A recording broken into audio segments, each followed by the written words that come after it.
हिंदू या vote bank, स्वागत है आपका आज के इस बेहद खास ब्रॉडकास्ट में। जो डलहौजी न कर पाया वो ये हुक्काम कर देंगे। कमीशन दो तो पूरे देश को नीलाम कर देंगे। काजू भुना है प्लेट में, विस्की गिलास में, उतरा है रामराज्य विधायक निवास में। पक्के समाजवादी है तस्कर हो या डकैत, कितना असर है खादी के उजले लिबास में। हिंदू देवी देवताओं के बारे में क्या बोले? कहां पड़े हैं चक्कर में? देश में महंगाई बेरोजगारी पर बात होती है। बांग्लादेश के हैं टक्कर में। बांग्लादेश मुसलमान मौलाना अपने आप को कहने वाला भारत देश में बहुसंख्यक हिंदुओं के देश में ये कह रहा है 8-10 हिंदू ही तो मरे हैं, क्या हुआ? एनसीआरबी का ही डाटा है, इन मुसलमानों को दाढ़ी पकड़ के जय श्री राम के नारे लगवाए। ये लिखा है एनसीआरबी में? नहीं बिल्कुल झूठ। ये अगर एनसीआरबी में लिखा है, दिखाइए, मैं लाइव इस टेस्ट को तैयार हूं। वो हो सकता है दलित तुम्हारे लिए, मगर मैं यकीन मानिए दीपू का दर्द दीपांकर को होगा, मौलाना साहब को नहीं होगा।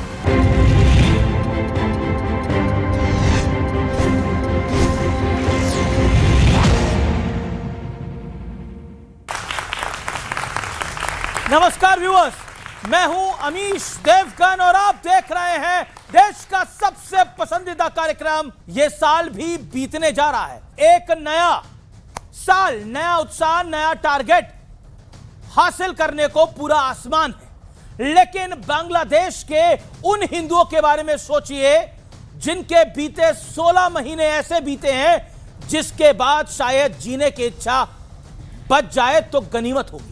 उनके लिए नया वर्ष, नई उम्मीद जैसी बातें किसी भद्दे मजाक से कम नहीं है। लेकिन सियासत का उल्टा चश्मा देखिए, भारत में बांग्लादेशी हिंदुओं को लेकर अनकंफर्टेबल करने वाली साइलेंस है। हमास पर चीख चीख कर रोने वाले, इंसानियत की दुहाई देने वाले ना जाने कहां नए साल की छुट्टियां मना रहे हैं। इस समय सिलेक्टिव आउटरीच के सूरमाओं की मोमबत्तियां बुझ चुकी है, इंटरनेट का डाटा समाप्त हो चुका है, लेकिन क्या हमारी संवेदनशीलता भी खत्म हो चुकी है? दिग्विजय सिंह जैसे कांग्रेस के दिग्गज नेता, राहुल गांधी के गुरु कह रहे हैं कि भारत में जो मुसलमानों के साथ हो रहा है उसी का रिएक्शन बांग्लादेश में हिंदुओं के साथ हो रहा है। सीरियसली? दिग्विजय सिंह उस पार्टी से आते हैं जो तमिलनाडु हाईकोर्ट के एक जज पर इसलिए महाभियोग चलाना चाहते हैं क्योंकि उन्होंने हिंदुओं के हक में एक फैसला सुनाया था। क्या क्या इग्नोर किया जाए? राम मुसलमान थे, हिंदुओं में शराब पीने वालों के लिए भी देवता है। कहा जा रहा है कि 10-12 हिंदू मारे गए तो कौन सा आसमान टूट पड़ा है। इसके बावजूद देश में डर का माहौल बताया जाता है। और कितनी आजादी चाहिए इन सबको, और कितनी सहिष्णुता चाहिए हिंदुओं को, और कितना एडजस्ट करना पड़ेगा? आज का सवाल यही है। आज इसी मुद्दे पर देश की सबसे बड़ी बहस, निशाने पर हिंदू या वोट बैंक। स्वागत है आपका आज के इस बेहद खास ब्रॉडकास्ट में। जोरदार तालियों के साथ अभिनंदन है आपका।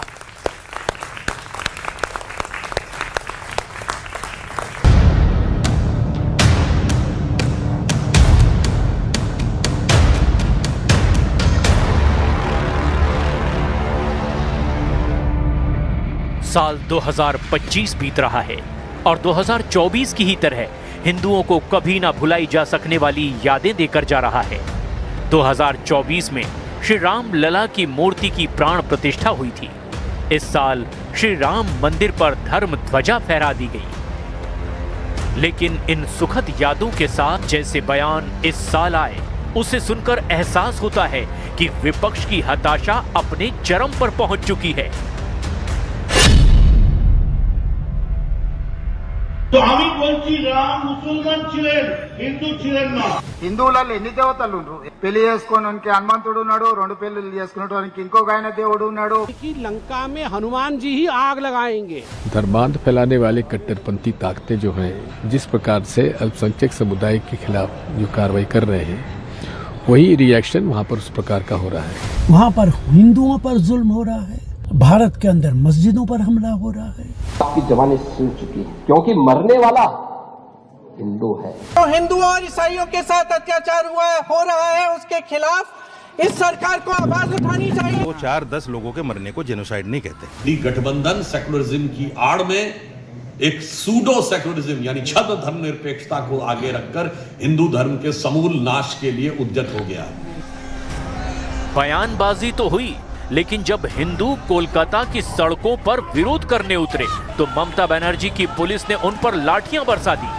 बंगाल में तो अलग ही खेल चल रहा है। वहां ममता बनर्जी के विधायक रहे हुमायूं कबीर ने मुर्शिदाबाद में बाबरी मस्जिद की तामील करने का ऐलान कर दिया।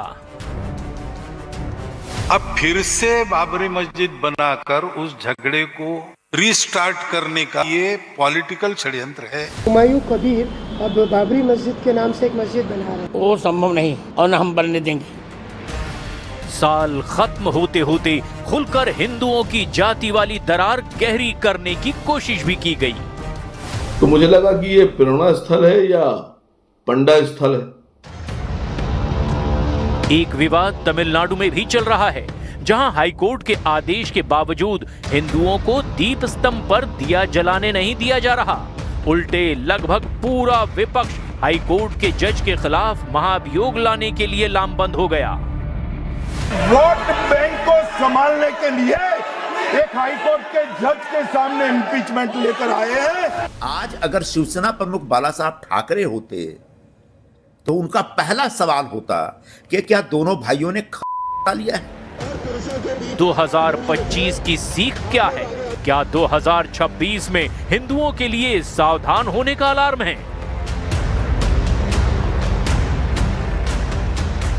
तो स्वागत है आपका आज की सबसे बड़ी चर्चा में। मेरे साथ कौन कौन मेहमान आइए परिचय करा देते हैं। डॉक्टर सुधांशु त्रिवेदी, भारतीय जनता पार्टी के लोकप्रिय प्रवक्ता, मेंबर ऑफ पार्लियामेंट, अभिनंदन है। अजय उपाध्याय, प्रवक्ता कांग्रेस पार्टी के, उनका अभिनंदन है जोरदार तालियों के साथ। राजकुमार भाटी, सीनियर लीडर, प्रवक्ता समाजवादी पार्टी के।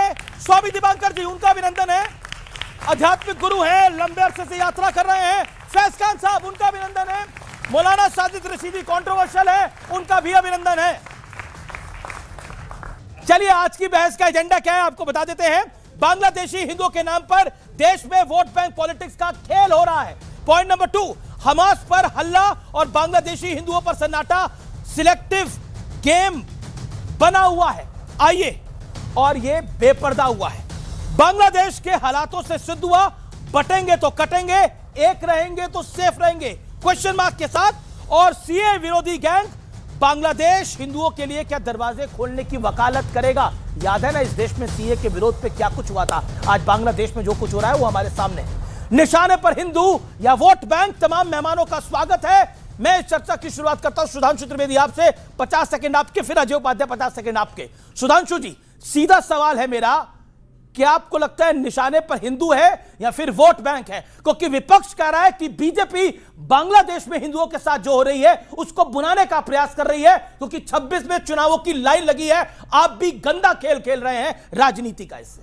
देखिए, इसमें सबसे पहली बात यह ध्यान रखनी चाहिए कि जिन विपक्षी दलों ने सीए के खिलाफ सिर्फ प्रदर्शन ही नहीं किया था, झूठ की जो इबारत बना के रखी थी और कई राज्य विधानसभाओं ने प्रस्ताव तक पारित कर दिए थे जो घोर असंवैधानिक था, उन्हें आज माफी मांगनी चाहिए। क्योंकि उन्होंने कहा था कि हिंदुओं का परसिक्यूशन हो रहा है। ये कहां दिख रहा है? ये तो कहीं पर है नहीं, ये तो केवल बीजेपी ने एक फैकेट बना रखा है। आज जो आंखों से दिखाई पड़ रहा है, मुझे लगता है इसके बाद उन्हें निश्चित रूप से माफी मांगनी चाहिए। दूसरी बात, ये बिल्कुल सही बात है, हमास के पक्ष में केरल में नारे लगते हुए वीडियो है। कांग्रेस की उम्मीदवार 2023 के मध्य प्रदेश चुनाव में बुरहानपुर में हमास के पक्ष में नारे लगाते हुए वीडियो अवेलेबल है। हिजबुल्लाह के पक्ष में श्रीनगर से लेके लखनऊ, हैदराबाद, भोपाल सब होते हुए वो अवेलेबल है। गाजा के ऊपर राहुल गांधी का 19 अक्टूबर 2023 का ट्वीट अवेलेबल है। इनोसेंट्स की किलिंग हो रही है, क्राइम अगेंस्ट ह्यूमैनिटी हो रहा है। कांग्रेस वर्किंग कमेटी का प्रस्ताव अवेलेबल है फिलिस्तीन के ऊपर। सोनिया गांधी जी के आर्टिकल्स हैं बड़े बड़े उसमें, मगर यहां पर शांति और बल्कि उनके इकोसिस्टम के लोग कह रहे हैं हिंदू मुस्लिम नहीं करना चाहिए। तो उनके लिए सिर्फ एक पंक्ति कहना चाहूंगा कि शायद वो हिंदू लोग ये कह रहे हैं कि इधर तो मेरे दर्द की इंतहा ही नहीं और तू ये कहता है जख्म दिखता ही नहीं। जी ओके, अजय उपाध्याय, सीधा सवाल मेरा आपसे। आपका एक नेता नहीं, दो नेता नहीं, तीन नेता नहीं, कई नेता इस तरह के बयान दे चुके हैं। रेवंत रेड्डी कहते हैं हिंदुओं में हर चीज के लिए एक अलग भगवान है, कवारों के लिए अलग भगवान है, शराब पीने के लिए अलग भगवान है। दिग्विजय सिंह कहते हैं बांग्लादेश में जो हो रहा है वो एक्शन का रिएक्शन है, जो हिंदुओं के, जो मुसलमानों के साथ देश में हो रहा है वो बांग्लादेश में हिंदुओं के साथ हो रहा है और उनको साथ मिल जाता है। आपके बगल में खड़े, साथ खड़े रशीदी जी का भी। मेरा प्रश्न यह है, क्या आप भी अपने वोट बैंक को सुधार रहे हैं, को साधने की कोशिश कर रहे हैं और ये गंदा खेल खेल रहे हैं? सवाल मेरा ये है। हमारे साथी प्रवक्ता सुधांशु जी विद्वान व्यक्ति हैं, उन्होंने एक बात रखी है और लगातार जो है हमास को लेकर के बात रख रहे हैं। मुझे लगता है फिलिस्तीन और गाजा में जो लगभग 71,000 लोगों की मौत हुई थी, उसमें भारत सरकार का भी वही स्टैंड था जो कांग्रेस का स्टैंड था। तो मुझे लगता है ये भारत सरकार के स्टैंड से अलग हैं, मैं नहीं समझता। ये भी भारत सरकार के साथ हैं। फिर मुझे लगता है ये विवाद नहीं करना चाहिए। पहली बात, जो शांति का पाठ अभी हमारे पास पढ़ा रहे हैं वही नफरती आग इस देश में फैला रहे हैं। कौन नहीं जानता है, पूरा देश समझ रहा है। सच्चाई ये है, बांग्लादेश के हिंदुओं पर जो अत्याचार हो रहा है उस पर सरकार क्या स्टैंड ले रही है, आज देश के लोगों को ये पूछने की ज़रूरत है। और भारत सरकार को बांग्लादेश से कहीं ना कहीं मांग करनी चाहिए कि वहाँ जो भी हिंदू अल्पसंख्यक समुदाय के लोग हैं उन पर अत्याचार बंद करो, नहीं तो हम यहाँ से व्यापार बंद कर देंगे। हम यहाँ से जो बाकी हम पाइपलाइन दे रहे हैं अडानी का गोडा से जो वहाँ बिजली जा रही है उसको हम बंद कर देंगे। पर सरकार को ये काम करना है, पहली बात। दूसरी बात, आपने कहा एक्शन और रिएक्शन की, आपके कांग्रेस, हाँ एकदम उस पर भी मैं बोलूंगा। कांग्रेस पार्टी स्पष्ट तौर पे मानती है, जो हमारा अधिकृत बयान है पवन खेरा जी का, प्रियंका गांधी जी का आपने सुनाया, हिंदुओं पर अत्याचार कहीं भी या किसी भी मानवता, किसी भी अल्पसंख्यक का किसी भी विश्व के कोने में यदि कोई इस तरह का हीनियस क्राइम हो रहा है वो मानवता के विरुद्ध है और उस पर जो है सभी सरकारों को ध्यान देना चाहिए। सरकार किसी की भी कहीं भी कुछ okay, you made your point. Okay, मेरा पॉइंट ये है, मैं दोबारा आपके पास आ रहा हूं अजय उपाध्याय, इसका 20 सेकंड में जवाब दीजिए। आप कह रहे हैं दिग्विजय सिंह के बयान से आप सहमत नहीं हैं, क्या दिग्विजय सिंह पर कार्रवाई की बात कहते हैं खुले मन से कि दिग्विजय सिंह को पार्टी से बाहर होना चाहिए? देखिए, सुनिए दिग्विजय सिंह के पूरे बयान को आप चलाएंगे तो उन्होंने कहा कि वहां पे जो अल्पसंख्यकों का के साथ जो अन्याय हो रहा है वो कट्टरपंथ जो बांग्लादेश में फैला है उसके कारण हो रहा है, ये ठीक नहीं है।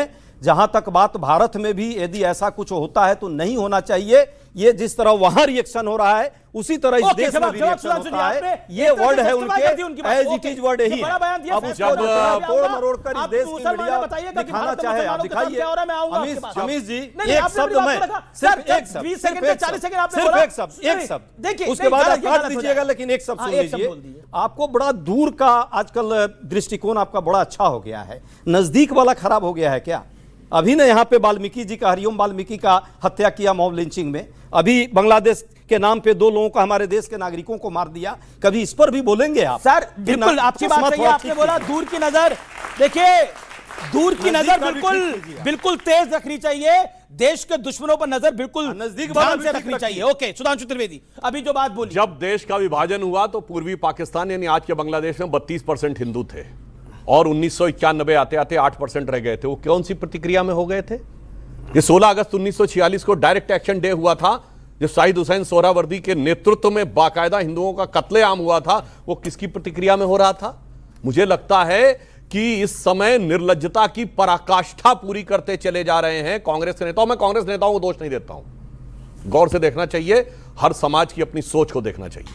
मुस्लिम्स की सोच को देखिए, 71 में पाकिस्तान ने इसी बांग्लादेश को सत्ता नहीं दी, उसने कहा यार हम बंगालियों को सत्ता कैसे दे देंगे। अवामी लीग की सबसे बड़ी मेजॉरिटी आ गई थी 71 के चुनाव में। उसके बाद जनरल टिक्का खान को बूचर ऑफ बांग्लादेश कहा गया, मगर वो भूल गए 55 साल में। आज जमाते इस्लामी मिलकर एक हो गई इस्लाम के नाम पे। यहां मनगढ़ंत इतिहास के नाम के ऊपर हजारों साल, 500 साल पहले ये हुआ, फलाना हुआ, ढिमाका हुआ, लड़ाते रहते हैं। एक देखिए यूनिटी एक कम्युनिटी की क्या होती है। वो हिजबुल्लाह से भी कंसर्न है, वो हमास से भी कंसर्न है, वो गाजा से भी कंसर्न है, वो फिलिस्तीन से भी कंसर्न है। और जो उपाध्याय जी ने कहा बिल्कुल भारत सरकार का वही स्टैंड है। मगर कांग्रेस पार्टी ने क्यों पारित किया? किसी अन्य इंटरनेशनल कॉन्फ्लिक्ट पे पारित किया क्या? क्या चाइना और ताइवान पे किया? क्या कंबोडिया और थाईलैंड के विवाद के ऊपर किया? क्या रशिया और चेचनिया के ऊपर किया? किसी पे नहीं किया। इसलिए मैं कहना चाहता हूं, और हिंदू ऐसा है कहते कोई फर्क नहीं, हमारे शहर के दूसरे इलाके में भी हो रहा तो क्या फर्क पड़ता है, बंगाल में हो रहा है तो क्या फर्क पड़ता है, मुर्शिदाबाद में हो रहा है तो कलकत्ता में क्या फर्क पड़ता है। यह दोनों का अंतर है जिसकी वजह से नेताओं की लपलपाती हुई नजर उस वोट बैंक पे पड़ती है जो ठोस है, 20% ठोस है, 80 पे जात की चोट। ओके, 80 पर जात की चोट है। राजकुमार भाटी, क्या खेल यही है, 20 को एकजुट रखना है, 80 पर चोट पहुंचानी है, जो योगी आदित्यनाथ की भाषा में 80-20। और योगी आदित्यनाथ तो यह भी कहते हैं बटोंगे तो कटोंगे। और बांग्लादेश में हम आज की देश में हालात देख रहे हैं। और क्या आप दिग्विजय सिंह के बयान से, राशिद अल्वी के बयान से सहमत है, हाँ या ना? नहीं, उनके बयान से मैं सहमत बिल्कुल भी नहीं हूँ, लेकिन हमें 80 को क्यों 20 को ही क्यों एकजुट करना है? हमें तो 100 के 100 को एकजुट करना है। योगी आदित्यनाथ जी हों और चाहे सुधांशु त्रिवेदी जी हों, भारतीय जनता पार्टी के आरएसएस के लोग जब कुछ बोलें तो उनकी बात को 2-3 बार सुनना चाहिए, एक बार में इनकी बात समझ में नहीं आती। अदम जी ने लिखा था, अदम जी के शेर बहुत बोलते हैं सुधांशु जी, उनका शेर मुझे जब सुधांशु जी बोल रहे थे तो मुझे अदम जी याद आ रहे थे कि जो डलहौजी न कर पाया वो ये हुक्काम कर देंगे, कमीशन दो तो पूरे देश को नीलाम कर देंगे। ये वंदे मातरम का गीत गाते हैं सुबह उठकर, मगर बाजार में चीजों का दुगना दाम कर देंगे। किस ईयर में किसके ये लिए जब वंदे मातरम के लिए, भाई साहब किस ईयर में किसके लिए लिखा गया? भाई राष्ट्रवाद के लिए, कब लिखा गया? हिंदुत्व के लिए बोलते हैं। अब जो योगी जी लगातार बांग्लादेश के हिंदुओं की चिंता कर रहे हैं, वो इसलिए कर रहे हैं कि यूपी में लगातार हिंदुओं की नौकरियों पर डाका डाल रहे हैं। अभी राजस्व लेखपाल की पोस्ट निकली हुई है उत्तर प्रदेश में, अगर आपको जानकारी हो, सुधांशु जी को पता होगा, राजस्व लेखपाल की पोस्ट निकली है 7,994 और आरक्षण के अनुसार ओबीसी को मिलनी चाहिए 3,997 पद, ठीक है, ओबीसी और एससी को, लेकिन दिए कुल 3,037। 900 पदों का डाका डाल दिया योगी जी ने। इस पे पिछड़ों और दलितों का ध्यान ना जाए, वो भी हिंदू ही हैं। पर बांग्लादेश में तो हिंदुओं पे डाका डालना, उसकी भी बात करिए। वो भी हिंदू ही हैं जिनकी नौकरी खाई जा रही है। 69,000 शिक्षक भर्ती में, तो बांग्लादेश में हिंदू मरते रहे। 69,000 शिक्षक भर्ती में। अगर उत्तर प्रदेश में नौकरियां जा रही है तो बांग्लादेश में हिंदू मरते रहे। उत्तर प्रदेश के दलितों की नौकरी छीनी जाती रहे। मैं आपके सवाल के जवाब में सवाल कर रहा हूं। आप कह रहे बांग्लादेश के हिंदू मरते रहे। क्या तो बांग्लादेश के हिंदू, मतलब किसी को मरने का और किसी की नौकरी को हम समन्वय बनाएंगे कि दोनों बराबर चीजें हैं? आप बताइए, किसी की जान जा रही है और किसी की नौकरी जा रही है, दोनों बराबर है? ये न्यायकारी है। ये क्या न्याय है? न्याय है? मैं पूछता हूं, ये न्याय है?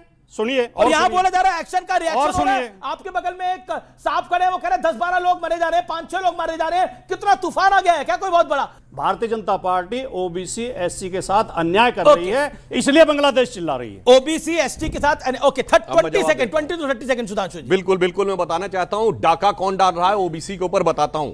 पश्चिम बंगाल की सरकार ने मुसलमानों की 77 जातियों को ओबीसी में शामिल कर दिया। कलकत्ता हाईकोर्ट का जजमेंट है कि अगर आप 77 को मानना है, यानी आपने पूरे मुस्लिम समुदाय को ओबीसी में डाल दिया, और इसके ऊपर ओबीसी कमीशन ने जवाब तलब किया है। कर्नाटक में इन्होंने ऑलमोस्ट इंटायर 90% मुसलमानों को ओबीसी में डाल दिया। और डाका काहे भैया, ये बताइए। अलीगढ़ मुस्लिम यूनिवर्सिटी मुस्लिम हो गई, एससी एसटी ओबीसी का आरक्षण साफ। जामिया मिलिया इस्लामिया मुस्लिम यूनिवर्सिटी हो गई, एससी एसटी ओबीसी का आरक्षण साफ। कश्मीर मुस्लिम स्टेट हो गई, एससी एसटी ओबीसी का आरक्षण साफ। और रही बात इनकी, एक लाइन ये भी कह दूं, इन्होंने आदमखोर की कही हुई पुरानी, फिर भी सुना देता हूं। वैसे ये कांग्रेस के लिए लिखी गई थी, कांग्रेस के जमाने में, और वो समाजवादी थे। इनके लिए जो लिखी थी वो भी बता देना चाहता हूं। उन्होंने लिखा था कि काजू भुना है प्लेट में, विस्की गिलास में, उतरा है रामराज विधायक निवास में। अरे वो रामराज कांग्रेस के लिए लिखा था। उतरा है रामराज, अरे आगे की बात सुनिए तो, आगे की लाइन आपको पता है। उतरा है रामराज विधायक निवास में, और पक्के समाजवादी हैं तस्कर हो या डकैत, ये उन्होंने लिखा है। पक्के समाजवादी हैं तस्कर हो या डकैत, कितना असर है खादी के उजले लिबास। ओके ठीक है फैज खान, मुसलमान इस देश में प्रताड़ित है। मैं सवाल पूछता हूं आपसे बतौर मुसलमान। रब्बिशरहली सदरी व यस्सिरली अमरी वहलुल उक़दतम मिन लिसानी यफ़क़हू क़ौली। बिरादरान हिंद, अस्सलाम वालेकुम रहमतुल्लाहि व बरकातहू। जय हिंद, भारत माता की जय, वंदे मातरम। आदरणीय अमीश भाई, मुसलमान कितना सुरक्षित है भारतवर्ष में, इसका उदाहरण यह है कि एक मुसलमान मौलाना अपने आप को कहने वाला भारत देश में बहुसंख्यक हिंदुओं के देश में यह कह रहा है 8-10 हिंदू ही तो मरे हैं। क्या हुआ? यह जीनोसाइड थोड़ी है। और वो स्वतंत्र रूप से इस चैनल पर खड़ा हुआ है, हिंदू बैठे हुए और करोड़ों हिंदू देख रहे हैं। यह मुसलमान इतना सुरक्षित है, जब तक लाखों करोड़ों मरेंगे नहीं, जब तक बांग्लादेश की तरह सफाया नहीं हो जाएगा, पाकिस्तान अफगानिस्तान की तरह सफाया नहीं हो जाएगा, तो 8-10 ही तो मरे हैं। यह सोच वाला, अरे ताली नहीं बजाना है मेरे भाई, यह शर्म की बात है कि मुसलमान कितने स्वतंत्र हैं। देख लो कितने स्वतंत्र है। मुसलमानों पर अत्याचार हो रहा है भारत में, इतना अत्याचार हो रहा है कि 25 करोड़ हो गए। दुनिया के सबसे ज्यादा मुसलमान इंडोनेशिया में नहीं है, यहां अत्याचार हो रहा है। भारत में सबसे ज्यादा यहां अत्याचार हो रहा है, तो क्रिया की प्रतिक्रिया बांग्लादेश में है? सुधांशु भैया, क्या क्रिया की प्रतिक्रिया हुई? 712 मोहम्मद बिन कासिम आया, किस प्रतिक्रिया में आया था? 1000 से 125 महमूद गजनवी आया, किस प्रतिक्रिया में आया था? 1191, 1192 मोहम्मद गौरी, 1398 तैमूर लंग, 1526 बाबर, 1739 नादिर शाह, 1761 अहमद शाह अब्दाली, 1919 मोपला, 16 अगस्त 1946 मोहम्मद अली जिन्ना डायरेक्ट एक्शन दे, 1990 में कश्मीर हुआ, 2025 में मुर्शिदाबाद हुआ और दीपू दास बांग्लादेश में जिंदा जलाया गया। किस क्रिया की प्रतिक्रिया में? लेकिन अब आपके पास आता हूं, आपने कंट्रोवर्शियल स्टेटमेंट दिया 2, 4, 10 लोगों को मरने को नरसंहार नहीं करेंगे। इसे नरसंहार या टारगेट किलिंग कैसे कह सकते हैं? यहां हिंदुस्तान में मुसलमानों को जय श्री राम का नारा लगाकर मारा जा रहा है। एक बात बताइए, हिंदुस्तान के अंदर बांग्लादेश जैसा हो रहा है? आप बताइए। मैंने ये कहा कि जब बांग्लादेश में मरने वालों के लिए जेनोसाइड बोला जा रहा है, तो मुझे आप एक चीज़ बताइए। मैं एक आंकड़ा दे रहा हूँ, एनसीआरबी का डाटा है, मेरी अपनी खोज नहीं है। 2022 से लेकर अब तक सुधांशु जी 580 दलितों को मार दिया गया 2022 से लेकर अब तक। मैं आंकड़ा दे रहा हूं पूरा।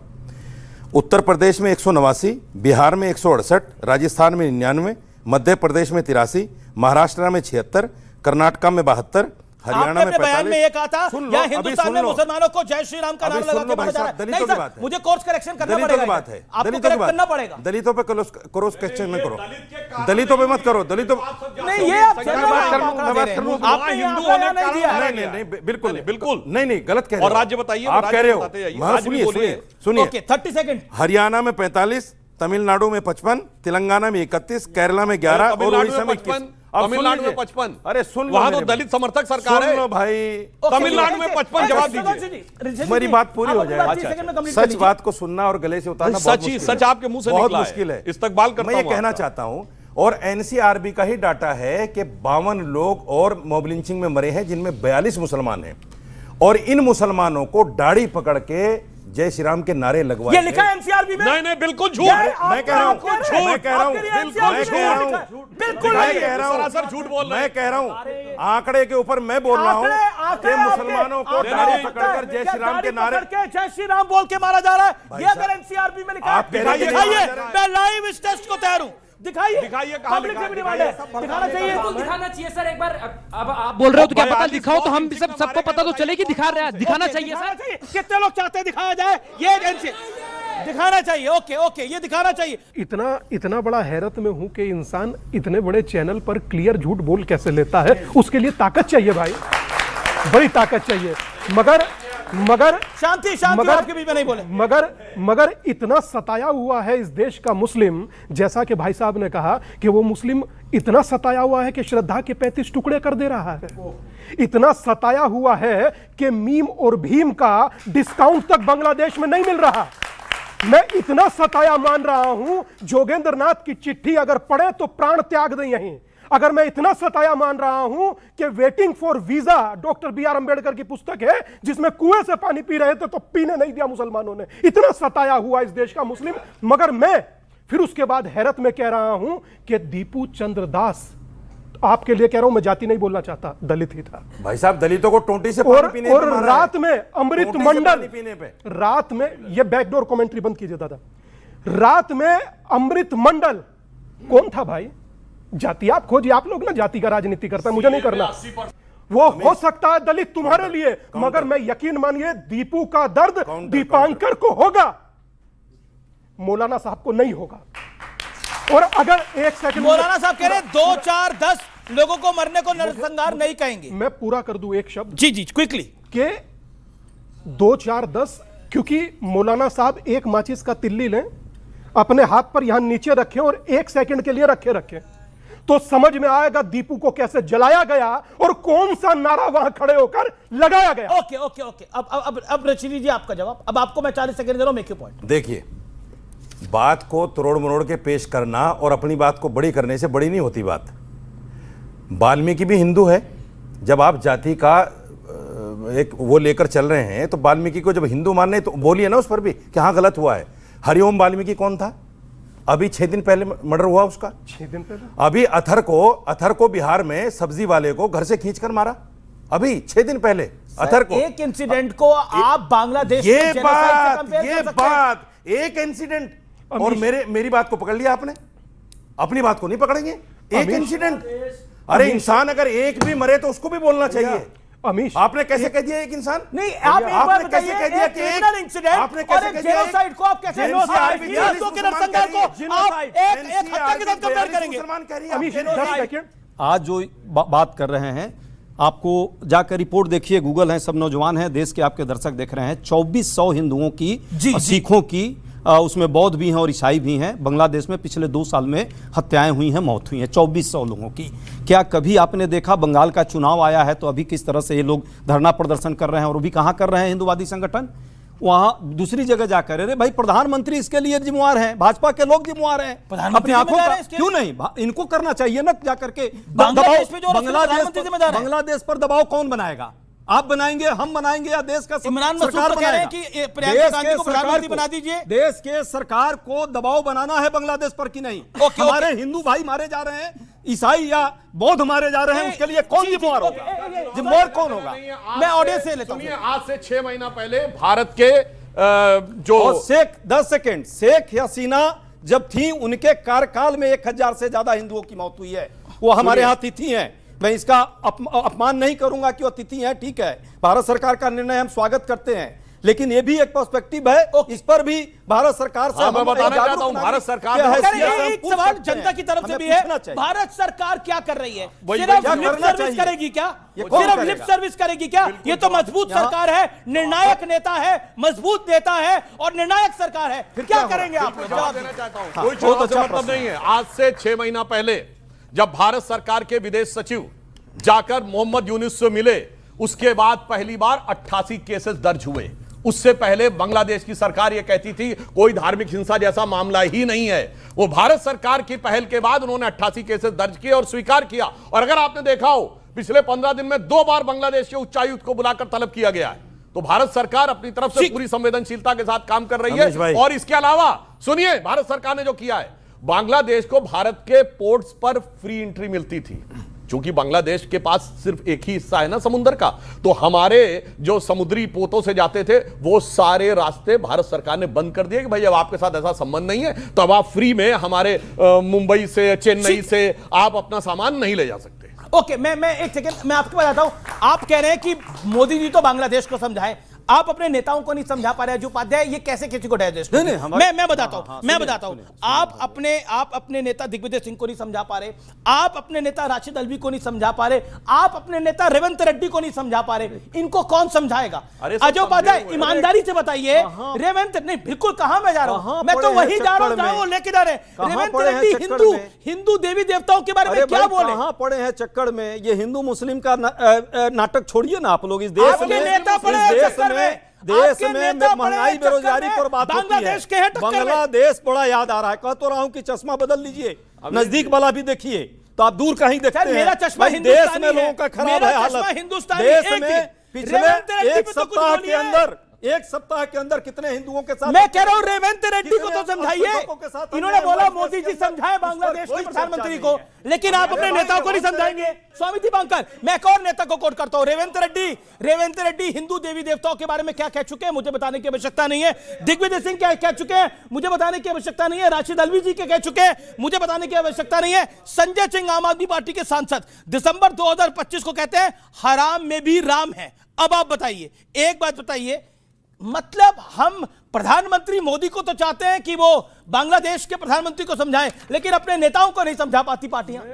धर्म के ऊपर कोई नेता बोले, किसी पार्टी का हो, वो काबिले बर्दाश्त है ही नहीं भाई साहब, उसकी मजम्मत होनी चाहिए।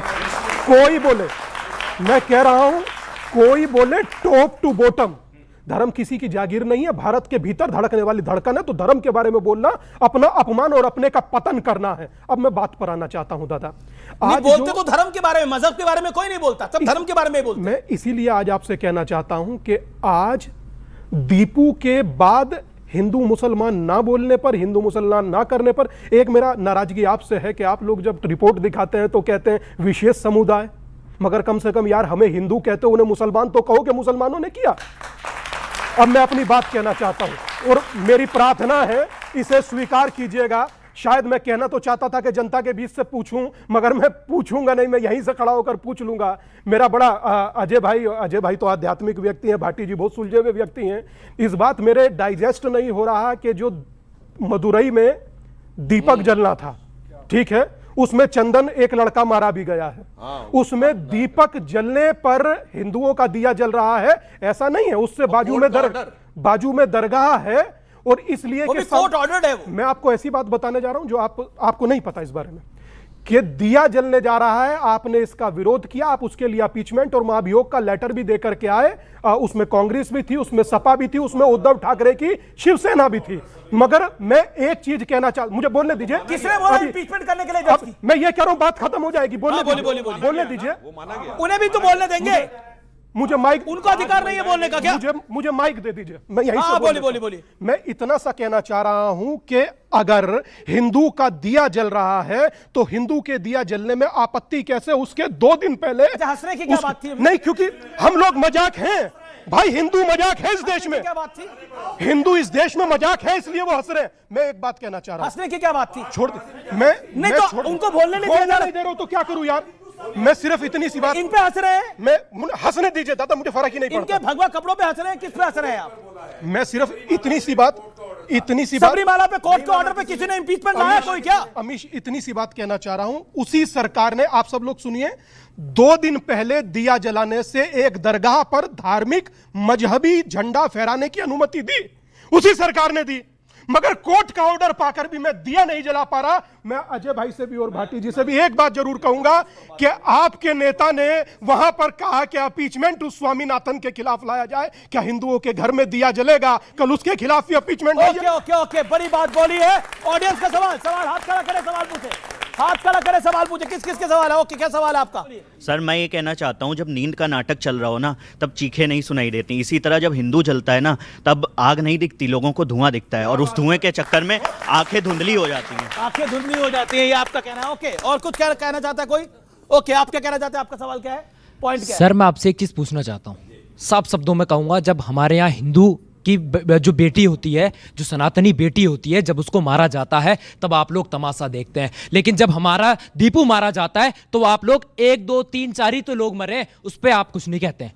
क्यों नहीं कहते हैं सर? उसके ऊपर भी तो आपको बातें करनी चाहिए।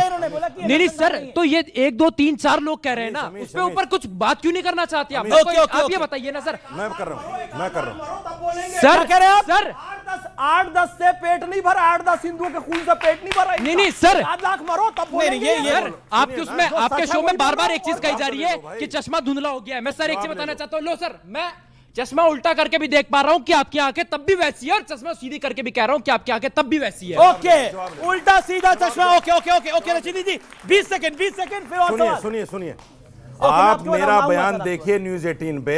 मैंने ये कहा कि जिसने दीपू को मारा जलाया वो मुसलमान ही नहीं हो सकते।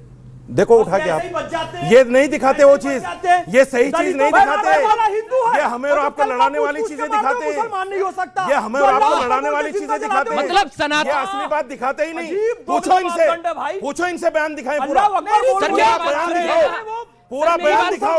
ये नहीं दिखाते, पूरा बयान दिखा दूंगा, आपकी हालत खराब हो जाएगी। पूरा बयान दिखा दूंगा इस बात को। मौलाना जी बिल्कुल ठीक कह रहे हैं, इसका मैं इनकी बात को समर्थन करते हुए अपने समाज को सुझाव दूंगा।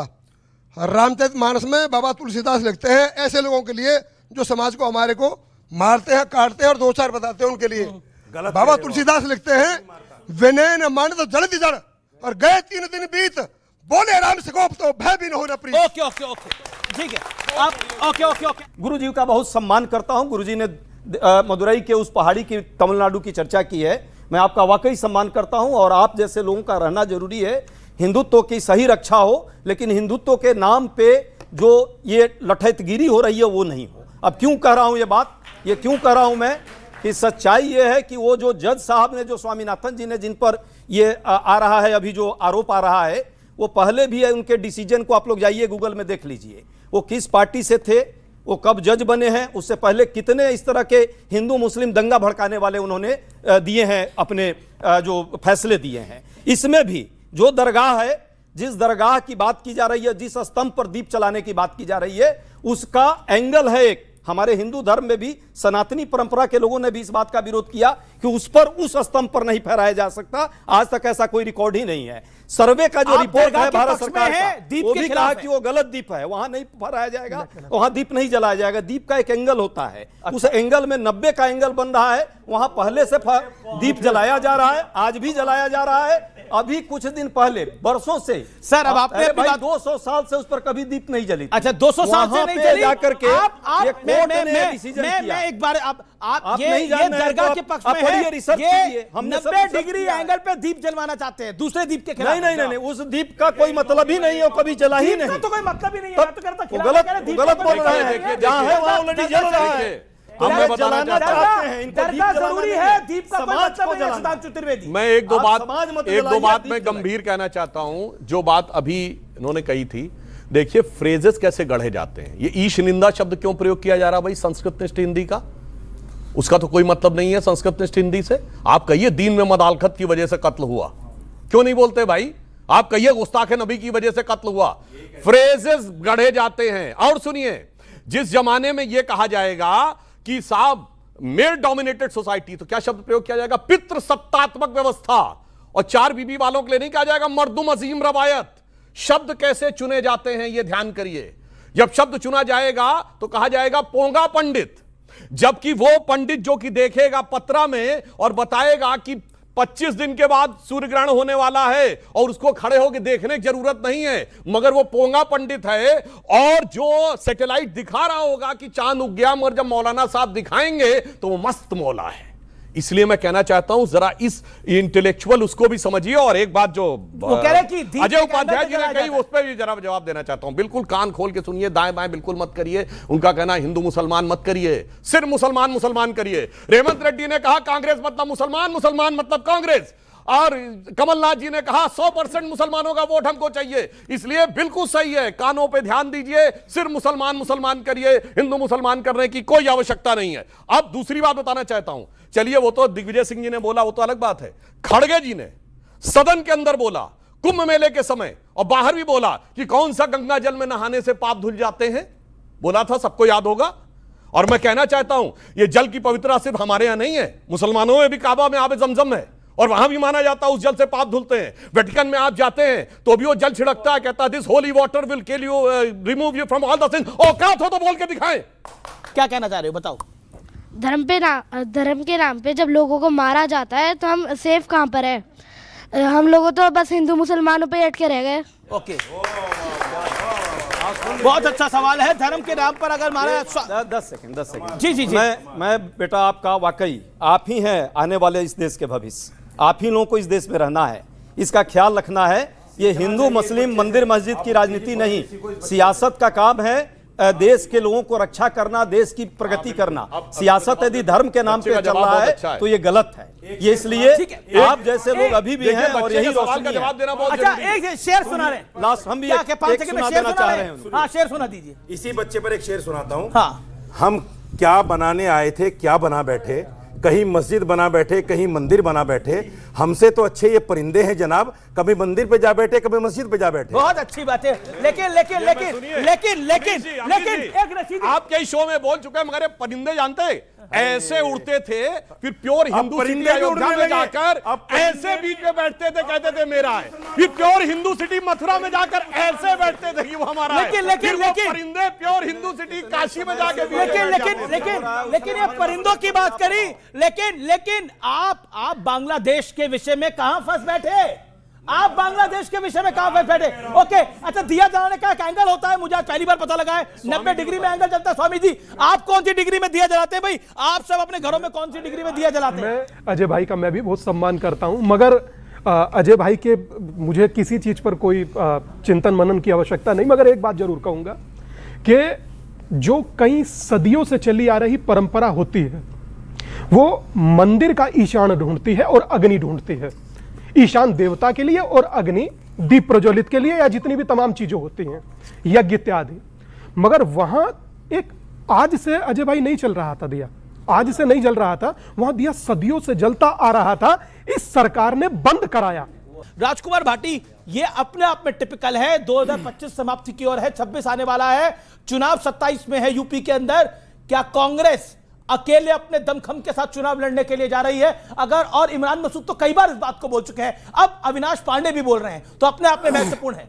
नहीं तो ये सवाल तो आपको अजय उपाध्याय से मैं पूछना सवाल चाहिए। आपसे है, मैं तो उस दिन गंभीरता से लूंगा, आपके नेता भी कह रहे हैं। जिस दिन राहुल गांधी या खड़गे जी का कोई बयान आएगा, मैं उस दिन गंभीरता से लूंगा। अच्छा, इमरान मसूद गंभीर नहीं है? आज इमरान मसूद, अजय राय और ये पांडे, अविनाश पांडे, ये कांग्रेस की पॉलिसी तय नहीं करते। तो ये इनकी हैसियत नहीं है, आप कह रहे हैं। इनकी हैसियत नहीं है।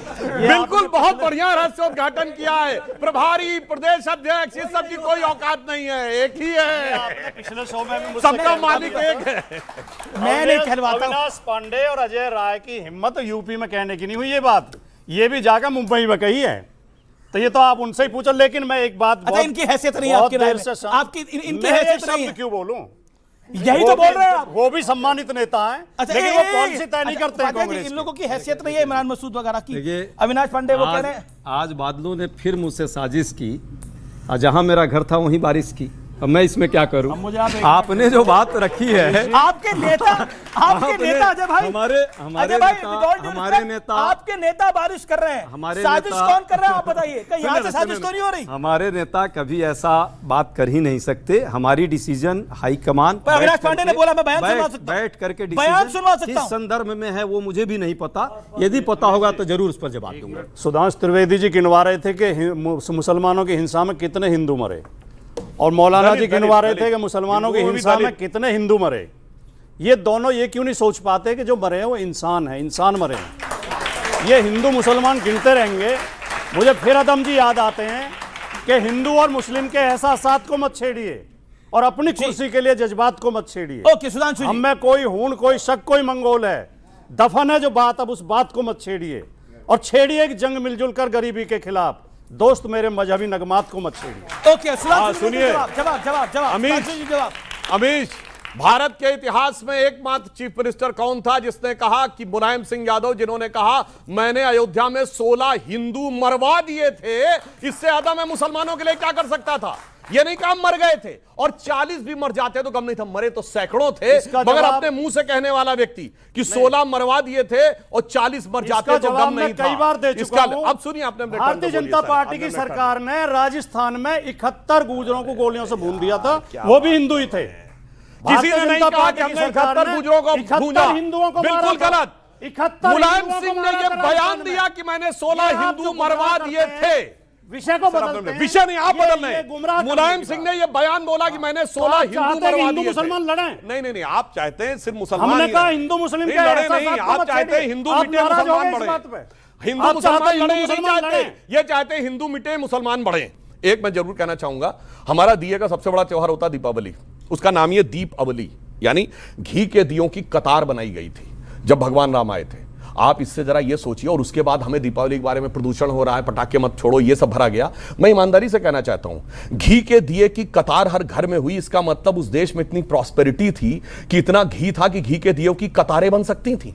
इसका मतलब इतना दूध, दूध से दही, दही से मक्खन, मक्खन से घी बन सकता था। मेरे भाई, कोई दुनिया दूसरा देश तो बताओ जिसके पास इतनी प्रॉस्पेरिटी होती हो। यह हमारी महानता का जो प्रमाण था, उसे हमारी ग्लानि में भर दिया गया। इस प्रकार का षड्यंत्र है, इसको समझना चाहिए। ओके मैं एक स्वामी दीपांकर, आप काफी देर से नहीं आए। पहले फैज खान, आपका सवाल क्या है? बस सवाल क्या है भैया?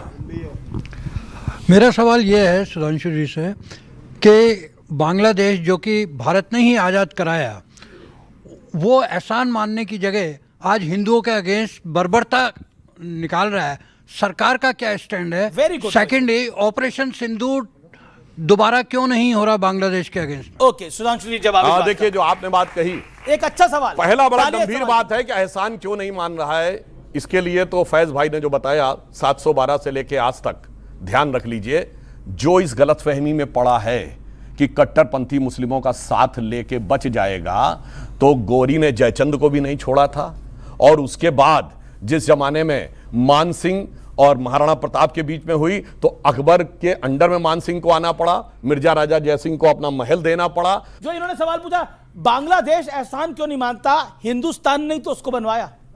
देखिए, उसको एहसान नहीं मानता, मैं बता रहा हूं ना, वो एहसान फरामोश है, अल्लाह का नाशुक्र है, भारत का नाशुक्र है, इसीलिए माइक्रो क्रेडिट में उसको नोबेल प्राइज मिला, तो माइक्रो छोटी ही दीपू सोच दास है को वो। मारने वाले मुसलमान नहीं मैं आपको बता रहा हूं ना, वही मैं आपको बता रहा हूं। मैं मुसलमान हूं, मैं चाहता हूं मुसलमानों में समाज सुधार आंदोलन चले, लेकिन यहाँ ऐसे ऐसे कवि शायर मौलाना है। गोधरा कांड के आरोपियों को बचाने के लिए राहत इंदौरी ने कहा था, जिनका मसलक है रोशनी का सफर, वो चिरागों को क्या बुझाएंगे, जो अपने जिंदों को नहीं जलाते वो मुर्दों को क्या जलाएंगे। दीपू दास को जलाकर दिखा दिया।